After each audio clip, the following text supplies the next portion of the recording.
जय हिंद साथियों, मेरा नाम कांस्टेबल जीडी रयूफ अंसारी है। मैं केंद्रीय अर्ध सैनिक बल सशस्त्र सीमा बल में कार्यरत हूँ। मैंने हलिया थाना क्षेत्र अंतर्गत देवरी बाजार में ज़मीन खरीद कर 2 कमरे के मकान का निर्माण किया था, जिसके प्लस्तर का काम बाकी था और मेरी छुट्टी ख़त्म हो गई थी और मैं वापस ड्यूटी ज्वाइन कर लिया। जिस दौरान संतोष कुमार नाम के स्थानीय दबंग ने सरंगाई बस मेरे घर पर कब्जा कर लिया।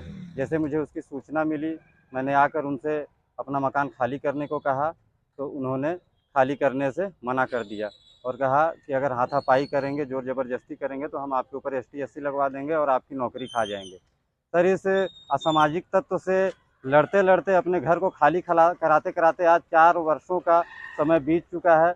मैं परेशान और हताश हो चुका हूँ। उसने मेरे ऊपर मेरे घर में घुसने के पश्चात उल्टा मुकदमा चला रखा है। बताइए, मैं अपने ही घर में रहने के लिए मुकदमा लड़ूंगा? बताइए, जिस समय मैंने वो घर बनवाया मैं छत्तीसगढ़ में तैनात था। वो इतनी टफ सिचुएशंस का पैसा मैंने उस घर में लगा रखा है। मेरा ज़मीर गवाही नहीं देता है कि मैं अपने ही घर में लगाए हुए पैसे के लिए मुकदमा लड़ूं, उसमें रहने के लिए मुकदमा लड़ूं।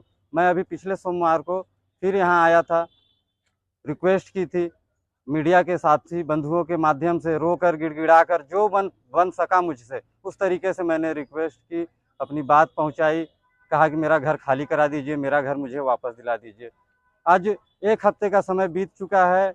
वो सरहंग, वो गुंडा आज भी खुलेआम हमारे सभ्य समाज में घूम रहा है, जबकि ऐसे असामाजिक तत्वों की जगह मेरे हिसाब से सलाखों के पीछे होनी चाहिए। मैं अकेला परेशान हूँ, आज यहाँ अकेला खड़ा हूँ। कल ये किसी के भी साथ हो सकता है, किसी के परिवार के साथ भी हो सकता है। आज मेरे साथ हुआ है, कल आपके साथ, कल किसी और के साथ, कल आपके और हमारे बच्चों के साथ हो सकता है।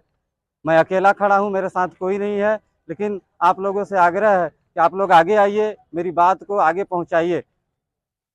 जब हर बार मेरी छुट्टी समाप्त हो जाती है और इस बार भी वही हो रहा है। 2 महीने की छुट्टी मेरी ऑफिसों के, दफ्तरों के चक्कर काटते काटते ख़त्म हो गई है। मेरा परिवार भाड़े पे है, मेरी 2 बच्चियाँ हैं। 6 महीने से मैंने उनका फीस नहीं जमा कर पाया हूँ मैं स्कूल का। इस सिस्टम के तरीके से, सही तरीके से लड़ते लड़ते 15 लाख रुपए का मैं कर्जदार हो गया हूँ। इतना टेंशन रहता है और सिस्टम से लड़ने के बाद आज ये स्थिति है मेरी। इसलिए मैंने सोच लिया है कि अब मैं इसको अंजाम तक पहुंचा के रखूंगा और मैं देखना चाहता हूं कि न्याय मिलेगा कैसे आखिर इस देश में। हम सीमा पर डटे हुए हैं, हमारा घर परिवार सब यहाँ किसके भरोसे है? आखिर सरकार ने यहाँ हमारे बच्चों की जवाबदारी और जिम्मेदारी हमारे परिवार की दे किसको रखी है? कैसे कोई कब्जा कर ले रहा है और खाली करने से मना कर रहा है?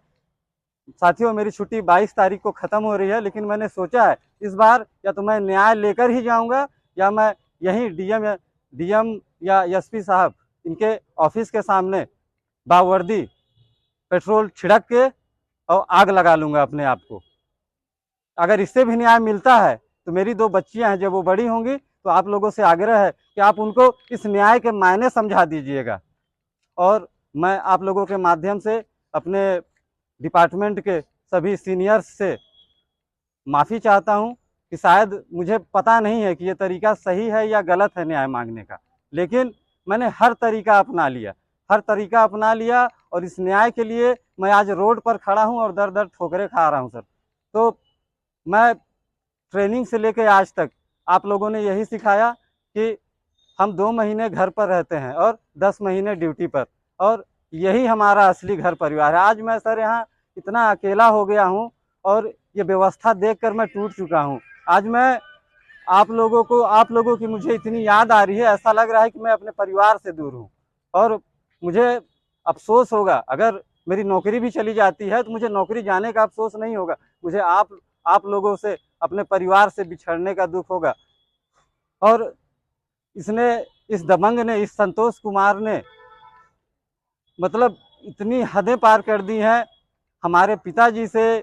मतलब खुलेआम बाजार में ये कहना कि ऐसा फौजी हमने बहुत देखा है, फौजी माने क्या होता है, हम देख लेंगे, कुछ नहीं कर पाएंगे, दौड़ा रहे हैं 4 साल से, 5 साल से, 20 साल 40 साल दौड़ाएंगे, उसके बाद भी अपना मकान नहीं ले पाएंगे। तो साथियों, मैंने तो ठान लिया है कि मैं तो इसे बता के रहूँगा कि फौजी क्या होता है, और इस मुद्दे को, इस मसले को इस मामले को मैं या तो वहां तक पहुंचा दूंगा कि इस सरहंग संतोष कुमार के केस को देखकर जितने भी और असामाजिक तत्व हमारे समाज में हैं वो किसी फौजी या उसके परिवार के ऊपर जब भी नज़र उठाएं गलत तरीके से, नुकसान करने के तरीके से, किसी अपराध को करने के लिए, तो वो सोचें कि हमारा हाल भी संतोष कुमार की तरह होगा और हमारी जगह सलाखों के पीछे होगी। साथियों, मैं आप लोगों के माध्यम से आज ये इस कानून व्यवस्था से, इस पूरे सिस्टम से ये मांग करना चाहता हूँ कि 22 तारीख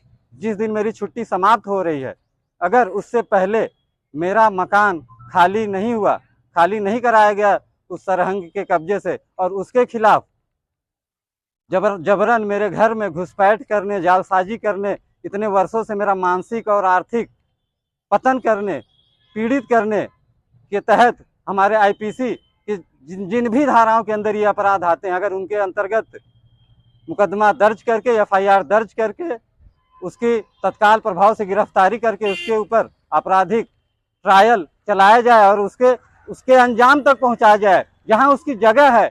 मैं कहना चाहता हूं कि ऐसे असामाजिक तत्वों का, ऐसे घिनौने और गंदे लोगों का हमारे सभ्य समाज में कोई काम नहीं है। इनकी असली जगह जेल की सलाखों के पीछे है। मैं आप लोगों से निवेदन करता हूं कि आप लोग जो भी हैं, जहां से भी मुझे सुन रहे हैं, मेरा साथ दीजिए और इस दबंग को इसकी असली जगह पर पहुंचाने में मेरा सहयोग करिए।